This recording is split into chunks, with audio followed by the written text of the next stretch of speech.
E neste comentário de hoje do Jornal Regional tenho comigo Cancela Moura. Olá, Cancela, boa tarde. Boa tarde. Seja bem-vindo. Antes de começarmos nos temas nacionais e também regionais, pedia-lhe uma breve reação à vitória, ao prémio entregue de melhor treinador e também melhor jogador. O melhor treinador ficou mesmo para Vicente Del Bosque, o melhor jogador para Lionel Messi. 2 portugueses estavam na corrida e os 2 vieram para casa sem nada. Eu penso que num dos casos é perfeitamente compreensível. Julgo que o Messi é a 4ª vez que ganha o troféu e penso que com alguma normalidade, com alguma naturalidade poderíamos encarar isso, porque estamos a falar de 2 jogadores, entre o Messi e o Ronaldo, um equilíbrio muito grande daquilo que possa ser o seu desempenho, e as opiniões dividem-se, mas até acho que possa ser com uma certa naturalidade. E também existe aqui um fio condutor com algum denominador comum para poder aferir exatamente a bitola dos 2. Relativamente ao prémio de melhor treinador, eu confesso que estou um pouco surpreendido, porque Vicente Del Bosque, para além do mais, é um selecionador. O Guardiola, obviamente, está no desemprego, no fundo não está em atividade, e de facto julgo que há aqui uma certa injustiça, se nós assim pudermos dizer, não puxar o nacionalismo para cima da mesa, não é isso que importa, mas efetivamente o desempenho de José Mourinho, do ponto de vista de um treinador com a carreira que ele tem tido nos países onde tem estado, é de todo incomparável com um desempenho. Já sei que Vicente Del Bosque foi campeão do mundo, mas isso não significa que, por ser o detentor de um troféu, que efetivamente possa, só por isso ou só por si, significar que seja ou tenha um melhor desempenho técnico que Mourinho. Penso que aqui é que é a grande, eu diria, surpresa desta gala da FIFA.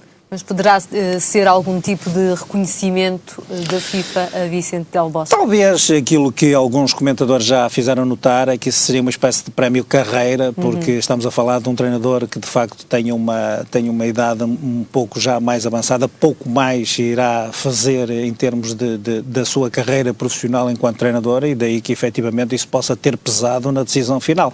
Mas o que também não abona em nada, nem para a atribuição do prémio, nem para os argumentos que eu apresentei há bocadinho. Cristiano Ronaldo poderá ficar um pouco desmotivado, não só pelo prémio, mas também pelo período que se está a viver neste momento no Real Madrid? Eu penso que a grande diferença, eu disse que são 2 jogadores com um grande equilíbrio do ponto de vista técnico e que são vistos como 2 portentos, 2 fenómenos completamente à parte daquilo que nós conhecemos no futebol. Eu penso que a grande diferença que existe é um bocadinho essa, por exemplo, nós não temos que estar aqui a falar em amus ou eventuais desmotivações de Cristiano Ronaldo, pelo contrário.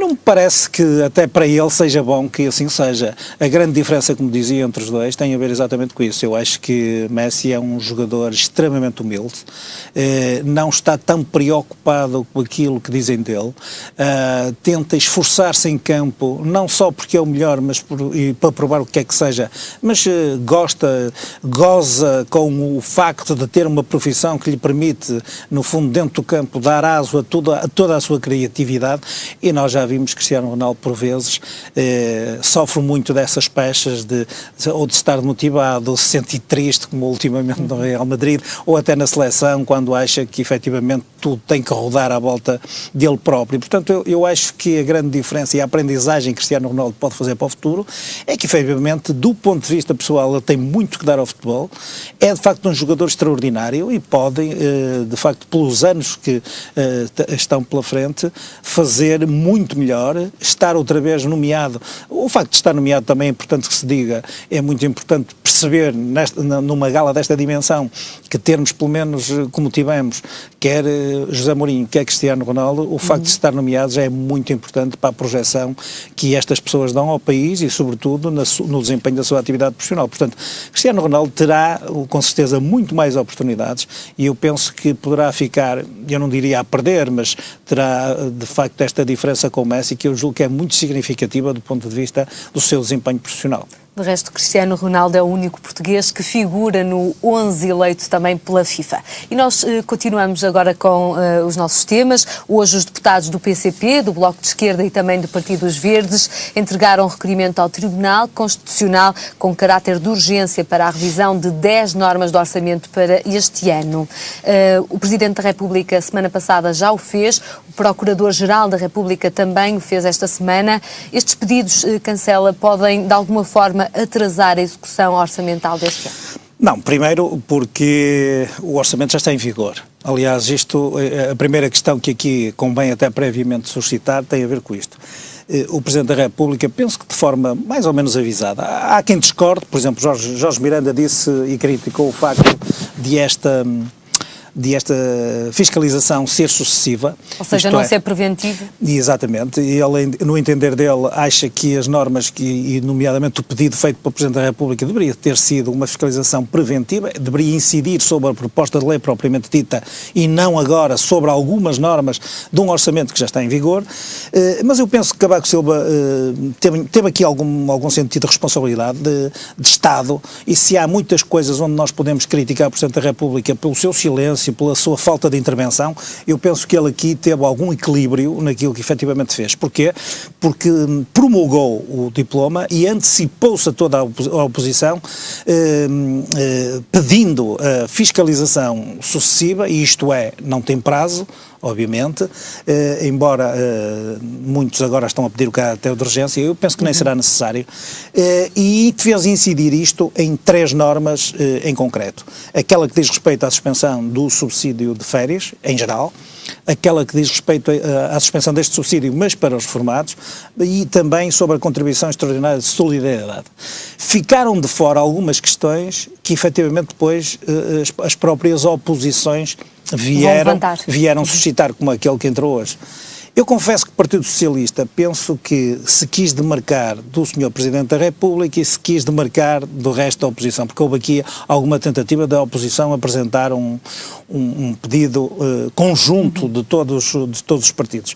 Mas penso que saiu o tiro pela culatra, porque o Partido Socialista faz um pedido muito idêntico ao Sr. Presidente da República e diz que a única diferença é a questão da prioridade, da urgência, do pedido de urgência que fez nesse pedido. E, portanto, as 3 questões centrais são aquelas que subscrevem. Por outro lado, em substância, julgo que denota a primeira grande divergência interna relativamente à estratégia do Partido Socialista. Ao que consta, e parece que há muito fundamento nessa matéria, o próprio secretário-geral do Partido Socialista terá ido a reboque da assinatura deste documento, porque efetivamente ela só foi subscrita por cerca de 40 deputados do Partido Socialista. E terão dito alguns, também fundadamente, que nem sequer tiveram conhecimento ou oportunidade de poder assinar o documento. Eu relembro que esta questão foi suscitada por José Lelo há umas semanas atrás, onde os deputados do Partido Socialista antecipavam que um conjunto deles, e aqui também convém fazer um parêntese para dizer que o número mínimo de assinaturas para uma fiscalização desta natureza são 23 deputados e, portanto, o pedido hoje, por exemplo, do Bloco de Esquerda, do PCP e dos Verdes são 24, portanto foi quase à justa, mas dizia eu que José Lelo veio dizer que um conjunto de deputados do Partido Socialista, e quando estamos a falar de José Lelo estamos a falar da ala socrática do Partido Socialista, gostaria de ver submetido a fiscalização sucessiva as normas, ou iriam pedir, caso suscitassem dúvidas à volta desta matéria. De facto, a questão da progressividade dos escalões de IRS, que ficou de fora, pode ser problemática, porque passou de 8 para 5.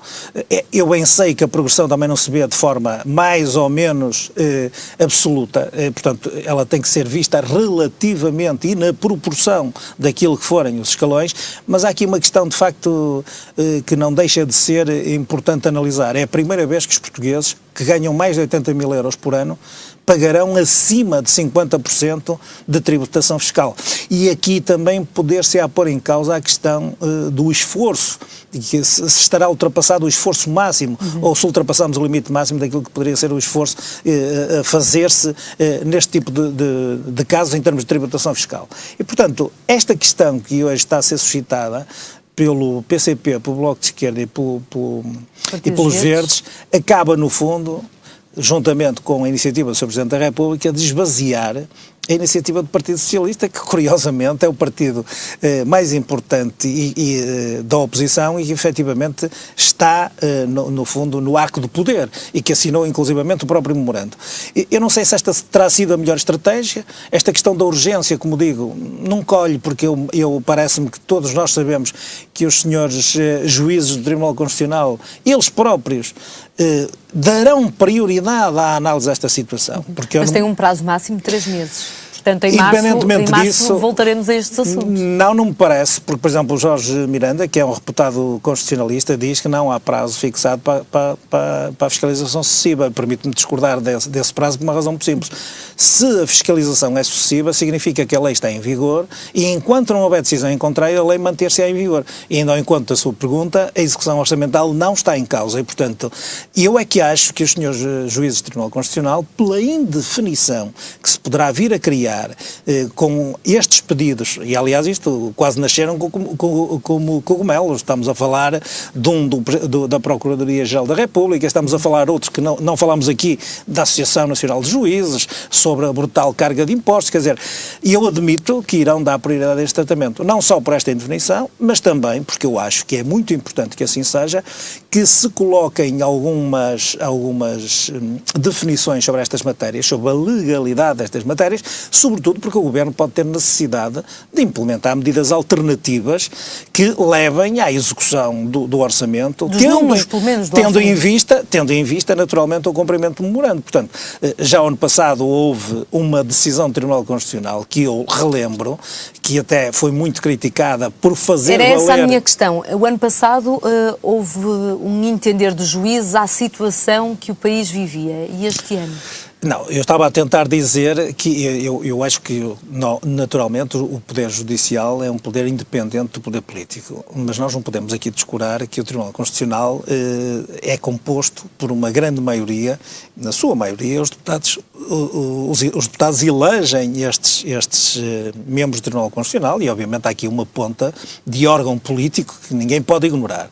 E aquilo que aconteceu ano passado é que o Tribunal Constitucional veio dizer que, efetivamente, havia razões, por causa portanto, da não distribuição equitativa dos sacrifícios, nomeadamente o princípio da igualdade, veio pôr em causa a questão do corte de subsídios.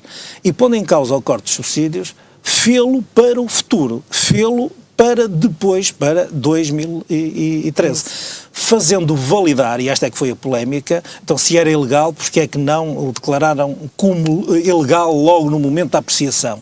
E aí sim tiveram em consideração a situação do país, as responsabilidades internacionais. E eu penso que, naturalmente, o Tribunal Constitucional dará prioridade e não deixará de ponderar todos estes critérios em termos de decisão final. Passamos para o nosso segundo tema. De acordo com o Instituto de Infraestruturas Rodoviárias, as autoestradas perderam 245 mil carros por dia no mês de setembro, quando comparado com o mesmo mês do ano de 2011. Esta é uma forma das pessoas pouparem, ou seja, andarem mais de transportes públicos, fazerem partilhas de boleias. Cancela Moura. Eu acredito que todas as formas possíveis, acho que os portugueses estão a ter, de facto, alguma consciência da gravidade da situação. Aqueles que a vivem no dia-a-dia são forçados por essa obrigação a poupar. Aqueles que não vivem isso de forma tão direta estão na expectativa de que, quando chegar a vez deles, quando aquilo que por aí vier assim obrigar, eles preparem-se para isso. Por exemplo, a poupança aumentou. Julgo que pela primeira vez os portugueses tomaram consciência naturalmente daquilo que é preciso fazer. Mas depois, estas questões também não podem ser. Por exemplo, esta questão, nós estamos a falar de um período extremamente curto, nós estamos a falar do mês de setembro, e eu penso que é um reflexo natural que tem vindo a acontecer, porque de facto as portagens estão mais caras, os transportes públicos estão mais caros, quer dizer, tudo está mais caro e eu julgo que exatamente, mas digo eu, isto é uma tendência natural que os portugueses têm de poder amealhar, de poderem eventualmente cortarem no seu orçamento familiar algo daquilo que podem cortar. Vi em algumas reportagens que, por exemplo, as pessoas já estão a ponderar os contratos que têm com a televisão por satélite, porque muitas vezes têm 50 canais e não passam de ver 10 ou 12. E, portanto, isto é uma consciencialização daquilo que é prioritário gastar. Esta questão dos carros, penso que até, por exemplo, o setor, dava aqui um exemplo, não tem nada a ver com Portugal, mas, por exemplo, o Brasil teve uma descida na venda de carros de 2% em 2012. E porquê é que esta descida parece significativa? Porque o Brasil vai crescer quase 1% só em PIB, mas teve entre novembro e dezembro deste ano uma caída de venda de veículos de 14%. Isto é significativo porque no Brasil houve uma tentativa e houve quase um volume recorde de vendas, com um incentivo ao setor automóvel que fez crescer as vendas de forma muito significativa. Ora, se num país que é uma potência mundial, emergente, está a acontecer uma coisa destas, associado ao mesmo setor, porque os carros depois têm que, obviamente, utilizar as autoestradas, não me parece que seja só a questão da austeridade que deva estar a contar para este efeito de redução de despesas familiares.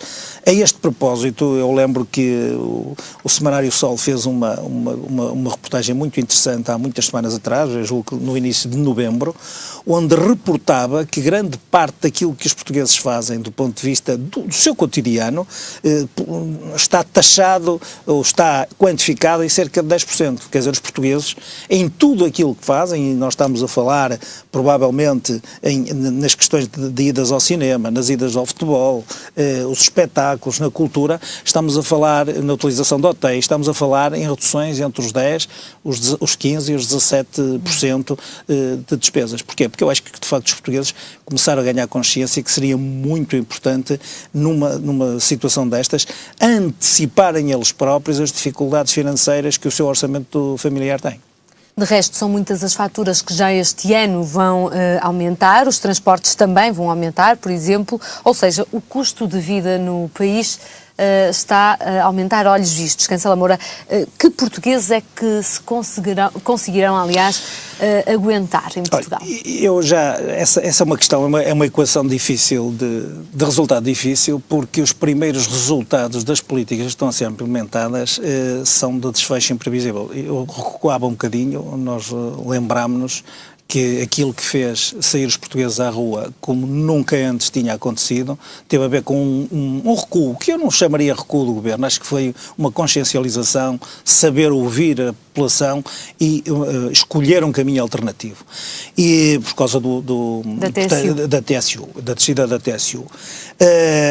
A partir daí, como sabem, as pessoas não podem, não se poderia ter chuva o sol na era e chuva no Napão. Portanto, de duas uma, o caminho seria alternativo, mas as receitas fiscais obviamente teriam que eventualmente obter-se na mesma. A questão esta equação não tem resultado previsível, porque nós provavelmente só a meio de 2013 é que teremos os primeiros resultados do primeiro trimestre de 2013. E aí sim é que eu acho que o Governo, e pelo menos o Governo neste momento, está a governar à condição, ou condicionalmente, à espera destes resultados, porque me parece muito importante que o país, de facto, tenha resultados absolutamente positivos neste ano. Vítor Gaspar foi dizendo no decurso deste ano que provavelmente começará, e aliás os organismos internacionais também avançam com isso, no segundo semestre de 2013, provavelmente haverão indicadores positivos infletindo a posição atual de recessão e provavelmente de retoma da própria economia. E eu espero que efetivamente assim seja. Há alguns indicadores, por exemplo, ao nível do setor bancário, onde os próprios empréstimos já não são, entre aspas, assistidos pelo Estado, garantidos pelo Estado, e onde, neste caso, o BES já conseguiu isso, o que pode vir a antecipar alguma melhoria em termos macroeconómicos. Olhamos também para o caso Banif. Pois é verdade, mas nós temos que tentar ter alguma ambição de perceber que isto possa eventualmente acontecer em termos de resultados macroeconómicos. Porque também nem tudo correu absolutamente mal. Por exemplo, os juros da dívida pública desceram substancialmente a níveis nunca antes ou que estão muito abaixo daquilo quando pedimos ajuda externa.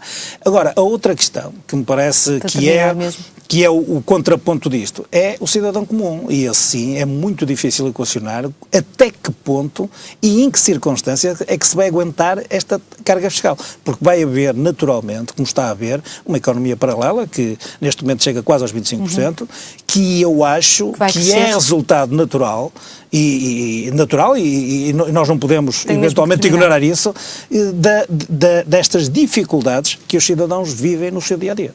Cancela Moura, obrigada pelo seu comentário neste Jornal Regional.